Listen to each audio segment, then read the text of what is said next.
Welcome to ప్రజా television news బులెటిన్ల ముందుగా headlines. NTPC contract కార్మికులకు కార్మిక నేత కౌశిక హరి పిలుపు.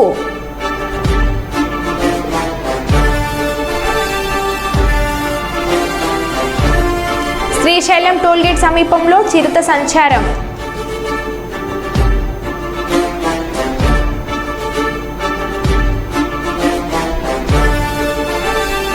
గన్నవరం టీడీపీ కార్యాలయంపై దాడి చేసిన ఘటనలో 15 మందిని అరెస్ట్ చేసిన పోలీసులు.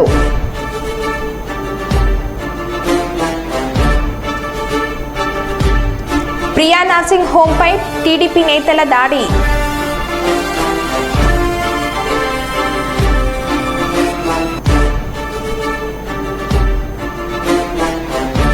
శ్రీ బల్కంపేట ఎల్లమ్మ అమ్మవారి రథోత్సవ కార్యక్రమం.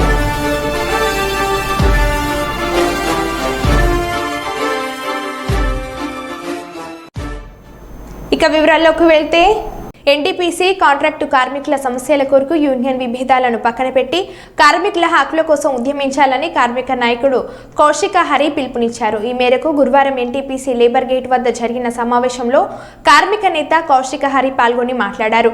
ఎన్టీపీసీ కాంట్రాక్ట్ కార్మికుల పూర్తి స్థాయిలో హక్కుల కోసం పెండింగ్ లో ఉన్న సమస్యల కొరకు ఎన్టీపీసీ యాజమాన్యంపై ఒత్తిడి తేవడానికి ఎన్టీపీసీ కాంట్రాక్ట్ కార్మికులు ఎన్నికలకు సిద్ధం కావాలని ఆయన పిలుపునిచ్చారు.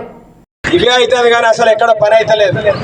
మన నాయకత్వ లోపంతో ఇవాళ ఎన్టీపీసీ మన మీద జులుం చేస్తా ఉన్నది. ఇప్పటి వరకు మన సోదరులు చెప్పిన ప్రతి సమస్యకు కారణం మనలో ఉన్నటువంటి లోపమే ప్రధానం, నాయకుల మధ్య ఉన్నటువంటి లోపం ప్రధానం. అదేవిధంగా కార్మికులు కూడా ఈ సమస్యల పట్ల రెస్పాండ్ సీరియస్ గా కాకపోవడం. ఇక్కడ ఉన్న వాళ్ళకైనా సమస్య ఇది, పోయిన వాళ్ళది కాదా, అందరిది సమస్య ఇది. నాయకులు ఇక్కడికి వస్తేనే సమస్య అవుతుంది, రాకపోతే ఎవరు పట్టించుకునేది లేదు. మనం ఎందుకు దీన్ని సీరియస్ తీసుకోం?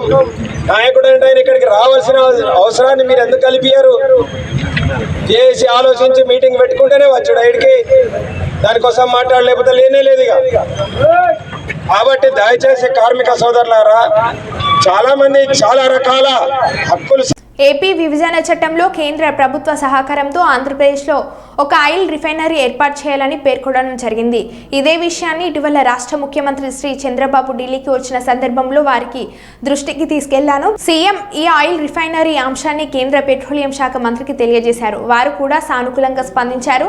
అన్ని అనుకూలిస్తే త్వరలో CM Chandrababu, deputy CM Pawan Kalyan సహకారంతో బందర్ పోర్టులో మంచి ఆయిల్ రిఫైనరీ ఏర్పాటు చేయడం జరుగుతుందని, ఈ నేపథ్యంలో BPCL CMD Krishnakumar, finance director Gupta, oil refinery head Raviteja ఇవాళ గౌరవ ముఖ్యమంత్రి చంద్రబాబుని కలవడం జరుగుతుంది అని ఎంపీ బాలశౌరి అన్నారు. మనకున్నటువంటి హక్కు ఏపీ రీఆర్గనైజేషన్ యాక్ట్ లో ఉన్నటువంటిది రిఫైనరీ కావాలని చెప్పేసి గౌరవ ముఖ్యమంత్రి గారు కేంద్ర పెద్దలందరిని అడగడం, ప్రధానమంత్రి గారిని, పెట్రోలియం మినిస్టర్ గారిని కూడా అడగడం జరిగింది. దాని మీద వెంటనే కేంద్ర ప్రభుత్వం కూడా స్పందించి ఒక మంచి refinery factory, oil refinery factory ఆంధ్రాలో పెట్టడానికి దాదాపు 60,000 కోట్ల రూపాయల పైన వెచ్చించి పెట్టడానికి ప్రయత్నాలు జరుగుతూ ఉన్నాయి. సో తప్పకుండా అది మన రాష్ట్రానికి వచ్చిందని చెప్పి మనం ఆశిస్తా ఉన్నాం. మరి ఈరోజు బీపీసీఎల్ సీఎండీ గారు, అలాగే వాళ్ళ రిఫైనరీ హెడ్, డైరెక్టర్ ఫైనాన్స్ అందరూ కలిసి ఈరోజు గౌరవ ముఖ్యమంత్రి గారిని కలవడానికి వచ్చారు. ఆ సందర్భంలో దుర్గామ్మ టెంపుల్ను కూడా దర్శించుకోవడం కోసం వారితో పాటు కలిసి వచ్చాం. భగవంతుడి దయ వల్ల తప్పకుండా ముఖ్యమంత్రి చంద్రబాబు నాయుడు గారి యొక్క కృషి, అలాగే deputy chief minister Pawan Kalyan గారి యొక్క కృషితోటి ఒక మంచి ఇన్వెస్ట్మెంట్, ఒక 60,000 కోట్ల రూపాయల ఇన్వెస్ట్మెంట్ ఆంధ్రాకు వస్తే తప్పకుండా డైరెక్ట్ గా కానీ ఇండైరెక్ట్ గా కానీ ఒక 20 నుంచి 25,000 మందికి ఉద్యోగ అవకాశాలు వస్తాయి. దానికోసం అందరం కూడా ఎంపీలు అందరం కలిసి కూడా ప్రయత్నాలు చేస్తాం. మరి ముఖ్యమంత్రి గారి యొక్క సజెషన్స్ ప్రకారంగా, అలాగే పవన్ కళ్యాణ్ గారి యొక్క సజెషన్స్ ప్రకారంగా. ఓకే. పోలీసుల దాడిలో గాయపడి హాస్పిటల్లో చికిత్స పొందుతున్న Zee News reporter Sri Charan ను ఫోన్లో పరామర్శించి జర్నలిస్టుల మీద జరిగిన పోలీసుల దాడిని ఖండించిన BRS working president KTR.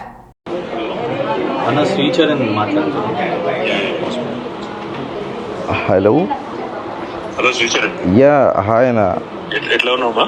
Yeah ఇప్పుడు బాగానే ఉన్నానన్న. ఏమైంది? ఏమైనా ఫ్రాక్చర్స్ ఏమైనా ఉన్నాయా, లేక ఎట్లా దెబ్బలా, ఇంటర్నల్ వుడ్సా? అంటే ఇప్పుడు డాక్టర్స్ ఇప్పుడు ఎక్స్రేస్ అవి తీస్తారంట, స్కానింగ్ అవన్నీ అయ్యాక రిపోర్ట్స్ వస్తాయి. అదే మా చూసిన వీడియో చూసిన, very very sorry, unfortunate, truly unfortunate. I also condemned it. అందరం కూడా మా పార్టీ నుంచి కూడా ఖండించామండి. కాకపోతే అదే వద్దాం అనుకున్నాను, నేనేమో దూరంలో ఉన్నాను తమ్ముడు. We are all with you. Last 10 years, గత 10 సంవత్సరాలు ఎన్నటి ఇట్లాంటి జరగలేదు. ఇట్లాంటి జరగడం అనేది నిజంగా కూడా మంచిది కాదు.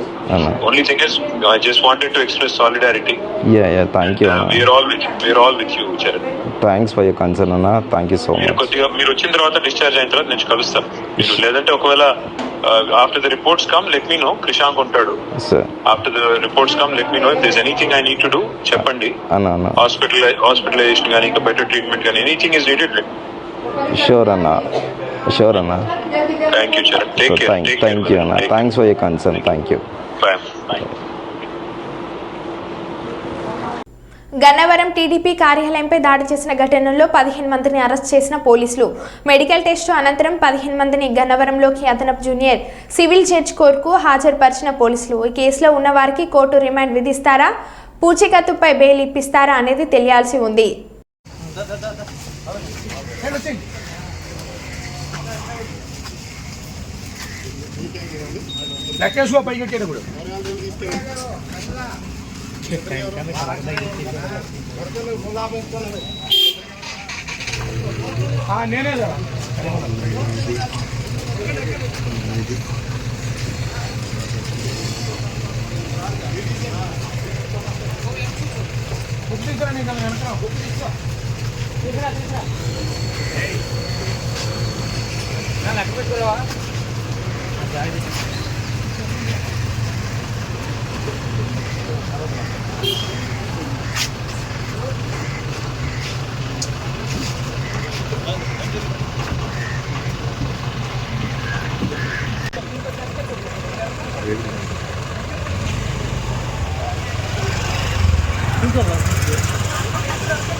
నేనే మనీ కేంద్రంలో మూడోసారి అధికారంలోకి వచ్చిన బీజేపీ సంకీర్ణ ప్రభుత్వం వచ్చిన వెంటనే కార్మిక వ్యతిరేక విధానాలు వేగవంతంగా అనుసరిస్తున్నది. ఈ విధానాలను నిరసిస్తూ సిఐటియు ఆల్ ఇండియా కమిటీ మరియు ASHA union All India federation జూలై 10న ఆల్ ఇండియా డిమాండ్స్ డే నిర్వహించాలని పిలుపునిచ్చారు. ఈ పిలుపులో భాగంగా మంచిర్యాల జిల్లా మందమర్రి తహసీల్దార్ కార్యాలయం ఎదుట ధర్నా నిర్వహించారు. మందమర్రి తహసీల్దార్ చంద్రశేఖర్కి పలు డిమాండ్లతో కూడిన వినతి పత్రాన్ని అందజేశారు. ప్రభుత్వము మీకు 26,000 జీతం కావాలని మేము ఉన్నప్పుడు మాకు అప్పుడు వచ్చి మద్దతు ఇచ్చిన వాళ్ళు, ఇక్కడ ఉన్న నాయకులు కానీ, ఇక్కడ ఉన్న ఎమ్మెల్యే వాళ్ళు కానీ, అంటే ఎవరన్నా వచ్చి మాకు మద్దతు ఇచ్చిండ్రు. మీకు ఆ ప్రభుత్వము ఇంత 10,000, 9,000 జీతం ఇవ్వడము మీకు న్యాయం కాదు. మా ప్రభుత్వం వస్తే మాత్రం మీకు ఫస్ట్ వచ్చే సంతకం కూడా మీదే పెడతామని అన్న ప్రభుత్వము ఇప్పటి వరకు ప్రభుత్వం వచ్చి 7-8 నెలలైనా కూడా మా గురించి ఒక మంత్రి కానీ, ఒక ఎమ్మెల్యే కానీ మాట్లాడకపోవడం, ఇదైతే మాకైతే చాలా బాధాకరం ఉంది. మాకు వచ్చే ఆ సాలరీ కూడా అంతకుముందు ఉన్న ప్రభుత్వము కనీసం ఫస్ట్ తారీఖున సాలరీ ఇచ్చేది. ఈ ప్రభుత్వం మాకు జీతాలు కూడా ఇవ్వడం లేదు. మేము ఇవ్వాలంటే ప్రతి నెల కమిషనర్ దగ్గరకు పోయి మేము ఒక లెటర్ వాళ్ళని అడుక్కునుడు అవుతుంది. మా సాలరీలు ఎప్పుడు ఇస్తారు అని అడుక్కునుడు అవుతుంది. ఆ చేసే ప్రభుత్వానికి మాకు వచ్చే ఈ చిన్న జీతము ఎక్కడ సరిపోతుంది, చేస్తుందని ఈ ప్రభుత్వాన్ని మేము డిమాండ్ చేస్తున్నాం. ఈ కాలంలో ఇప్పుడు ఈ 5-6 నెలలలో మా ఆశా వర్కర్లు చాలా మంది చనిపోవడం కూడా జరిగింది. కనీసం చనిపోయిన వ్యక్తి ఎట్లా చనిపోయింది ఏంది అని కూడా ప్రభుత్వము ఇప్పటి వరకు ఆ చనిపోయిన వ్యక్తి కుటుంబాన్ని పరామర్శించిన రోజులు కూడా లేవు. కనీసం చనిపోయినందుకు మీకు వాళ్ళకు ఇంటి వాళ్ళు కూలి పని చేసుకునే వాళ్ళకి మేము ఉన్న ఈ ఆశా వర్కర్లలో చాలా మందిని మేము ఈరోజు జీతం వస్తే బతికే వాళ్ళమే ఉన్నాం. ఎవరు కూడా ఉన్న వాళ్ళైతే ఈ ఆశా వర్కర్ డ్యూటీలలో అయితే ఉన్న వాళ్ళైతే ఎవరు లేరు. ఒక్కొక్క ఆయిల్ ప్యాకెట్ కొనుక్కోవాలన్నా 200, 300 ఉన్నాయి. ఈ వచ్చే 9,000 జీతం మాకు దేనికి సరిపోలేదు. మా పిల్లల చదువులని మాకు బాధ్యతలు కూడా ఉంటాయి కదా. వాటి కోసం ప్రభుత్వాన్ని మేము అడిగేది ఏంటి అంటే మాకు కూడా ESI PF సౌకర్యం కల్పించాలని, కనీస వేతనం 26,000 ఇవ్వాలని, మేము చనిపోతే మాకు మట్టి ఖర్చులకు ఇవ్వాలని, మేము రిటైర్మెంట్ అయితే ఇచ్చే పెన్షన్ ఇవ్వాలని మేము ఈ ప్రభుత్వాన్ని కోరుతాం. ముఖ్యంగా కోరేది ఏంటంటే మాకు పారితోషికం వద్దు, ఫిక్స్డ్ వేతనం ఇవ్వాలని ప్రభుత్వాన్ని మేము కోరుకుంటున్నాం. కార్మికులుగా గుర్తించాలి. మాకు పని భారం ఎక్కువవుతుందండి. ఆశా వర్కర్లను కార్మికులకు గుర్తించాలి. మాకు పని భారం ఎక్కువ అవుతుందండి. అంతకుముందు ప్రభుత్వం ఉన్నప్పుడు పని భారం ఎక్కువ ఉంది. ఈ గవర్నమెంట్ వచ్చిన తర్వాత ఏమైనా తగ్గుతుంది అనుకుంటే ఇంకెంత ఎక్కువ అయిపోయింది. అసలు రెస్ట్ లేదు. ఫోన్కి అయితే రెస్ట్ లేదండి. నాన్ స్టాప్ ఆన్లైన్ అంటారు, అది టార్గెట్ అంటున్నారు, అది అంటున్నారు, ఇది అంటున్నారు. రెస్ట్ లేదు ఫోన్లకైతే. ఏ టైంలో ఫోన్ వస్తుందో మాకే తెలుస్తలేదు. నిద్ర అనేది అసలు ఉండలేదు. దయచేసి ఈ టార్గెట్ కూడా మాకు తీసేయాలి. ఇంకోటి ఏంటంటే మాకు పారితోషికం వద్దు, ఖచ్చితంగా ఫిక్స్ వేతనం కావాలి. ఇప్పుడు రీసెంట్గా ఎగ్జామ్స్ అనేవి అంటున్నారు. మరి ఆ ఎగ్జామ్స్ ఏంటో కూడా మాకు అర్థం కావట్లేదు. ఏం రాయాలో కూడా మాకు తెలీదు. అంతకుముందు అంటే ట్రైనింగ్ ఇచ్చిన తర్వాత మేము వర్క్ చేస్తున్నాము. దాన్ని అనుసరించి ఇప్పుడు ఎగ్జామ్స్ అంటే మాకు కంగారుగా ఉంది. ఆ ఎగ్జామ్స్ని కూడా రద్దు చేయాలని కోరుకుంటున్నాను. ఖచ్చితంగా ఫిక్స్ వేతనం మాత్రం ఖచ్చితంగా కావాలని కోరుకుంటున్నాను. కుప్పం మున్సిపల్ పరిధిలోని ఎంఎఫ్సి జూనియర్ కళాశాల సమీపంలో నివాసం ఉంటున్న మురుగన్ ఇంట్లో గుర్తు తెలియని దుండగులు చోరీకి పాల్పడిన సంఘటన మంగళవారం రాత్రి చోటు చేసుకుంది. మురుగన్ కల్పన దంపతులు పెళ్లికి వెళ్లి వచ్చి చూడగా తలుపులు తెరుచుకొని ఉంది. ఇంట్లోని 20,000 రూపాయల నగదును, సుమారు 6 గ్రాముల బంగారాన్ని దుండగులు దోచుకెళ్లినట్లు బాధితులు మురుగన్ కల్పన దంపతులు ఆవేదన వ్యక్తం చేశారు. ఇంట్లోని వస్తువులంతా దగ్నం చేశారని వాపోయారు. సమాచారం అందుకున్న పోలీసులు సంఘటన స్థలానికి చేరుకొని పరిశీలించారు. పూర్తి వివరాలు పోలీసుల విచారణ తెలియాల్సి ఉంది.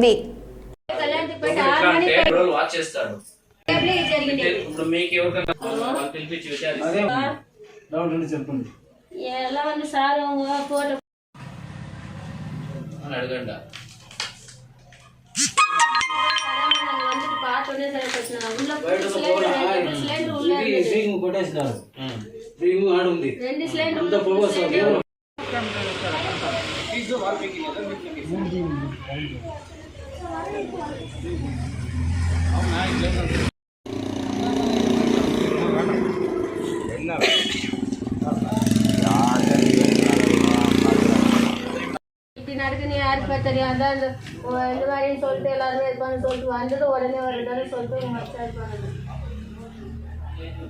பேசுறதானா வாய்ஸ் கேட்கணுமாமே. அங்கிருந்து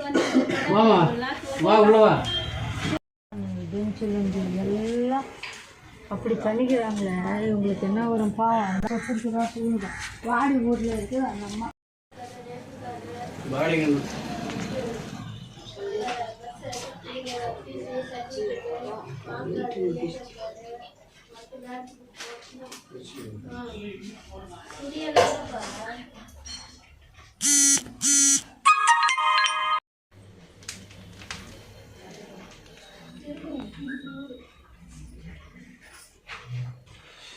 கல்யாணத்துக்கு போயிட்டு வந்தோம். இது ஜேபி ரோடு. இது நாங்கள் கல்யாணத்துக்கு போயிட்டு வந்தோம். கல்யாணத்துக்கு போயிட்டு வந்ததுமே வச்சு చూస్తే ఇది பூட்டு உடச்சிட்டு உள்ளது வந்து எல்லாம் லோக்கல் வச்சு చూస్తే உள்ளே வந்து பார்த்தாக்கல எல்லாம் 6 கிராம் தங்கம், 20,000 ரூபாய், இது 20,000 ரூபாய் డబ్బులు కాసు ఇదంతా ఎత్తుకొని బట్టలంతా ఇది తుని ఎల్లా ఇలుతు పోటీ ఎల్లా బీరో దివాన్ అంతా కాల్చే ఇది పత్త వచ్చిట్టు నెరుపు పొగ లోపలంతా చుట్టుకొని ఉంటుంది.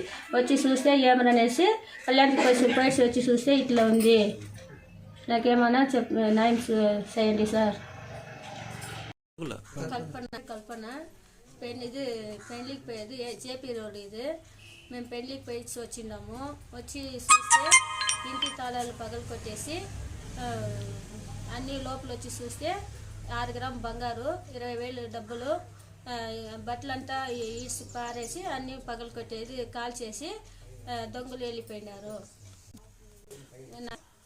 తీసుకొని పోలీసులు దీనిపైన చర్యలు తీసుకొని నాకు న్యాయం చేయండి. ఖమ్మం జిల్లా వైరాలో ప్రతి ఒక్కరూ మొక్కలు నాటి వాటిని సంరక్షించే బాధ్యత తీసుకోవాలని వైరా ఎమ్మెల్యే రామ్దాస్ నాయక్ అన్నారు. వైరా వన మహోత్సవ కార్యక్రమంలో భాగంగా ప్రభుత్వ జూనియర్ కళాశాలలో ఆవరణలో ఏర్పాటు చేసిన వన మహోత్సవ కార్యక్రమాన్ని ప్రారంభించారు. చెట్లను నరికితే మానవ జాతి అనేక సమస్యల్లో పడతారని అన్నారు. ఈ కార్యక్రమంలో Wyra municipal chairman Suthakam Jaipal, forest అధికారులు, డ్వాక్రా మహిళలు పాల్గొన్నారు.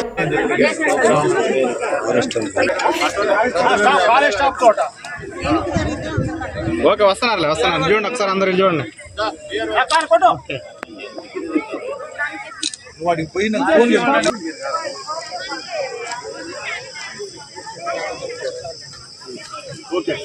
ఓకేనా రైట్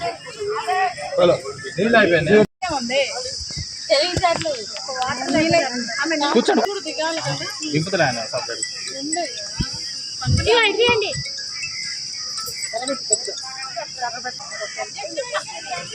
సెట్ అని గ్రామ దీనికి వేస్తున్నారుగా.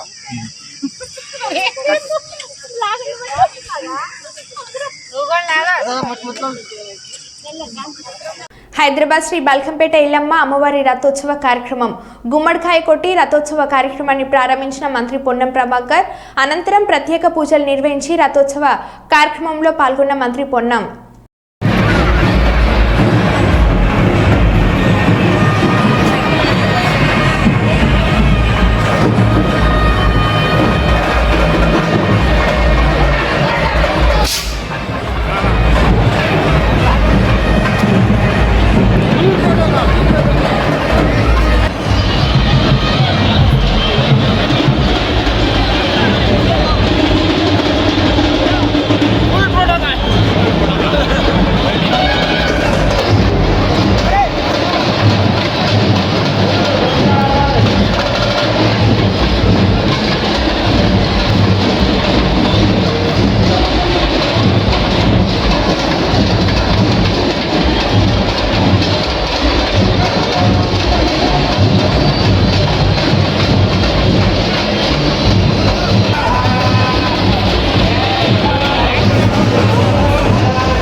మాజీ వైఎస్ఆర్సీపీ ఎమ్మెల్యే సంతనపాడు నియోజకవర్గం టీజీఆర్ సుధాకర్ బాబు ఉచిత ఇసుక విధానం అంటూ దోచుకుంటున్న బీజేపీ జనసేన టీడీపీ కూటమి ప్రభుత్వం అధికారం చేపట్టిన నెల రోజుల్లోనే దాదాపు 35 లక్షల టన్నుల ఇసుకను దోచేశారు.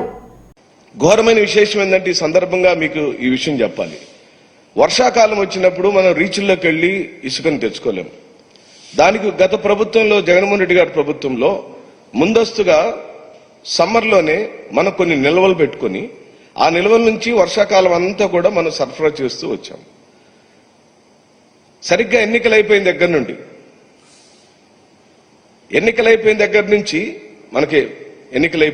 నుంచి సమ్మర్లోనే ఉన్నాం, ఇప్పుడే వర్షాలు మొదలైనవి. ఈ మధ్యకాలంలో నిల్వ చేసిన ఇసుక డంపులు ఏమైనాయి అని అడుగుతున్నాం. ఒకవేళ నిల్వ చేసిన ఇసుక డంపుల్ని మీరు ప్రజలకు సరఫరా చేస్తుంటే ఈ 1245 రూపాయలు లేదా 1300 రూపాయలు 1400 రూపాయలు ఎందుకు మీరు ఛార్జ్ చేస్తున్నారు? ఉచితంగా ఇచ్చేయాలి కదా. ఆల్రెడీ తెచ్చేసాం. ఎవరు తెచ్చారు?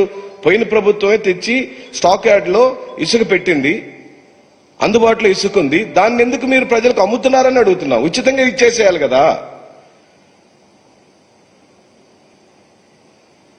ఏదైతే ఆ ఛార్జెస్ అన్ని ఉన్నాయో అవన్నీ కూడా గత ప్రభుత్వంలో అది ప్రభుత్వం భరించి తీసుకొచ్చి స్టాక్ చేసినటువంటి ఇసుకని ఇప్పుడు ప్రభుత్వం ఉచితంగా సరఫరా చేయాల్సిన ఇసుకని డబ్బులు రేట్లు పెట్టి ఎందుకు అమ్ముతున్నారు మా ప్రశ్న. అలాగనే మా ప్రభుత్వం అయిపోయి మీ ప్రభుత్వం పవర్లోకి వచ్చినప్పుడు 80 లక్షల టన్నులు అందుబాటులో ఉందండి. మొత్తం రాష్ట్రం మొత్తం మీద 80 లక్షల టన్నుల ఇసుక స్టాక్ యార్డులలో అందుబాటులో ఉంది. ఇప్పుడు 45 లక్షల టన్నులు మాత్రమే ఉన్నట్టుగా ప్రభుత్వం చెబుతుంది. ఇప్పుడు ఈ జీవో వచ్చేప్పటికి జీవోలో వారు చెప్పినటువంటి నంబర్ ఎంతంటే 45 లక్షలు. ఆ 80 లక్షలకు ఈ 45 లక్షల మధ్యలో ఉన్న వ్యత్యాసం ఏమైందని అడుగుతున్నాం. అంటే సుమారుగా 35 లక్షల టన్నుల ఇసుక మాయమైపోయింది. తెలుగుదేశం పార్టీ నాయకులు కార్యకర్తలను కొట్టేసి ఉండాలి, జనసేన నాయకులు కార్యకర్తలన్నా కొట్టేసి ఉండాలి, బీజేపీ నాయకులు కార్యకర్తలన్నా కొట్టేసి. వైసీపీకి ఎట్టాగ పవర్ లేదు కాబట్టి ఎవరు అక్కడ రీచ్లకు వెళ్ళలేరు. మౌలికంగా మీరు చెప్పిన జగన్మోహన్ రెడ్డి గారి ప్రభుత్వం దిగిపోయే రోజుకున్న 80 లక్షల టన్నుల నిల్వ ఈ రోజు మీరిచ్చిన కొత్త జీవోలో చూపిస్తున్న నిల్వకున్న వ్యత్యాసమైన 35 లక్షల టన్నుల ఇసుక, కోట్ల రూపాయలు విలువ చేసే ఇసుక ఎక్కడికి పోయిందని ప్రశ్నిస్తున్నాం. అంటే దీని అర్థం మిగిలిందంతా సోహా చేసి మనం దోచేసినట్టుగానే ఇక్కడ సుస్పష్టమైందని మేము ప్రశ్నిస్తూ, ఎన్నికల ఫలితాలు వచ్చిన రోజు స్టాక్ యార్డ్లో లక్షల కొద్ది టన్నుల ఇసుకని కూటమి నాయకులు తీసుకోలేదు అని నిరూపించాలంటే చట్ట ప్రకారమైన ప్రక్రియ మొదలవ్వాలని డిమాండ్ చేస్తున్నాం. ఏపీఎండిసి ద్వారా కానీ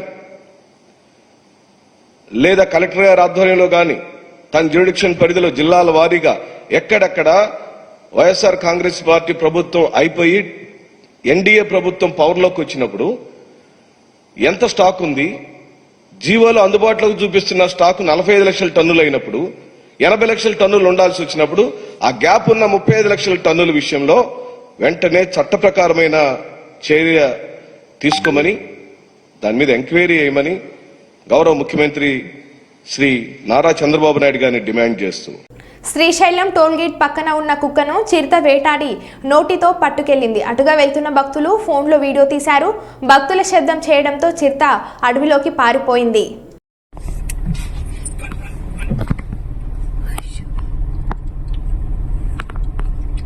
గింతే ఉంది కానీ ఎందుకు పోకము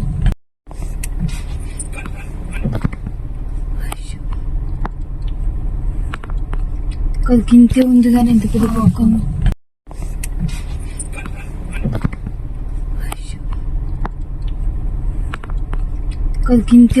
ఎందుకు పోకము. హెల్మెట్ పై అవగాహన కార్యక్రమం ప్రకాశం జిల్లా గిద్దలూరు మండలం గిద్దలూరు పట్టణంలోని మడంపల్లి సమీపంలో వెహికల్ చెకింగ్ నిర్వహించిన గిద్దలూరు సీఏ సోమయ్య పత్రాలు లేని వాహనాలు మరియు హెల్మెట్ లేని వాహన చోదకులతో కౌన్సిలింగ్ ఇస్తూ ఇలాంటి మళ్లీ రిపీట్ కాకుండా అవగాహన సదస్సు నిర్వహిస్తూ హెల్మెట్ ధరిస్తే మీ ప్రాణాలు మీరే కాపాడుకోవచ్చని సీఏ సోమయ్య తెలిపారు. గారి ఇన్స్ట్రక్షన్ ప్రకారం Andhra Pradesh district drainage service authority Ongole వారు మనకు సర్క్యులర్ ఇచ్చారు. ఆ సర్క్యులర్ ప్రకారం ప్రతి ఒక్క స్టేషన్ హౌస్ ఆఫీసరు అలాగే ఇన్స్పెక్టర్లు ఈ హెల్మెట్ల గురించి నాన్ యూజర్ ఆఫ్ అంటే ఈ హెల్మెట్లు ధరించకుండా ఎవరైనా తిరిగితే ప్రమాదాలకి గురయ్యి ప్రమాదాల్లో ఈ హెల్మెట్ లేకుండా ఉన్నందువల్ల ప్రాణాలు కోల్పోయే అవకాశం ఉంది. ఎవరికైనా హెల్మెట్ లేకుండా ప్రయాణం చేసినప్పుడు ఏదైనా యాక్సిడెంట్ అయినప్పుడు హెడ్ ఇంజరీ రోడ్డుకి కొట్టుకోవడం వల్ల బ్లడ్ ఫ్లాట్ అయ్యి వాళ్ళ పక్షవాతం కానీ అప్పటికప్పుడే మరణం కానీ సంభవించే అవకాశం ఉంది. కాబట్టి దీన్ని మన హైకోర్టు దీన్ని తీవ్రంగా పరిగణించి ఎవరు కూడా హెల్మెట్ లేకుండా తిరగకూడదు అనే దాని గురించి అవగాహన సదస్సులు ఏర్పాటు చేయడానికి మాకు ఈ కోర్టు ద్వారా ఉత్తర్వులు వచ్చినాయి. దాని ప్రకారం మేము మా మండల పరిధిలో ప్రోగ్రామ్స్ అలాగే అవేర్నెస్ ప్రోగ్రాంలు కల్పించే భాగంగా మన గిద్దలూరు మండలం ఇక్కడ ఈ ప్రోగ్రామ్ని అవేర్నెస్ ప్రోగ్రామ్ని ఏర్పాటు చేశాం. కాబట్టి మండల ప్రజలందరికీ తెలియజేసేది ఏమనగా హెల్మెట్ని ధరించి తమ విలువైన ప్రాణాలు కాపాడుకోవాల్సిందిగా కోరుతున్నాం. ఎవరు కూడా హెల్మెట్ లేకుండా రోడ్ల మీదకి రావద్దని ఈ సందర్భంగా తెలియజేస్తాం. మరో బులెటిన్లో మళ్ళీ కలుద్దాం. Stay tune.